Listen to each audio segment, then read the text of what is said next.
Ռուսաստանի ու Ուկրաինայի պատերազմի դրամատիկ զարգացումների պատճառով արդեն երկար ժամանակ թրենդերի մեջ են երրորդ համաշխարհային պատերազմ ու Ղրիմ թեգերը,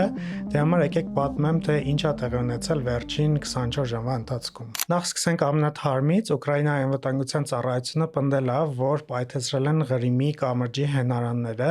ենթադրաբար պայթեցման կադրերն եք հիմա տեսնում, իսկ երեկ Ուկրաինան 117 դրոներով հարվածներ էր հասցրել ռուսական ռազմական բազաներին ու թիրախավորել էր ռազմավարական հրթիռային ռմբակոծիչներ, որպեսզի հասկանաք, այս այն օդանավերն են, որոնք կարող են միջուկային ռումբերով հարվածներ հասցնել ու միջուկային զենք կարող են տեղափոխել։ Այս շատ հետաքրքիր ձևով են արել, ուրեմն դրոնները թաքցրել են բեռնատար մեքենաների մեջ, MAX 25 ճանապարհով բերել են Ռուսաստան ու երբ թիրախում հայտնված ռազմաբազաներին մաքսիմալ մոտ են եղել այդ բեռնատարերը, իրանց միջից այդ դրոնները թռել են ու հարվածներ են հասցրել։ Ըստ Ուկրաինայի մոտ 7 միլիարդ դոլարի վնաս են հասցրել ու վնասել են այդ միջուկային զենքերի համար նախատեսված ռմբակոծիչ օդանավերի 1/3-ը 40 հատ։ Բայց արդեն այսօր հրապարակված արբանյակային լուսանկարները ցույց են տվել, որ վնասված օդանավերի թիվը իրականում մոտ 20-ն է։ Operation Spiderweb կամ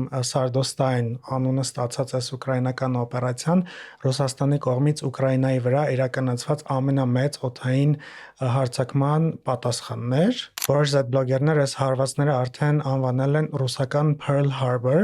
Ռուսաստանն էլ մի քանի պատասխան հարվածներ է հասցրել այսօրվա մեջ։ Գրեք ձեր կարծիքները, իսկ ես կհետևեմ իրադարձություններին, տարածեք այս վիդեոն, լայքեք, շնորհակալություն։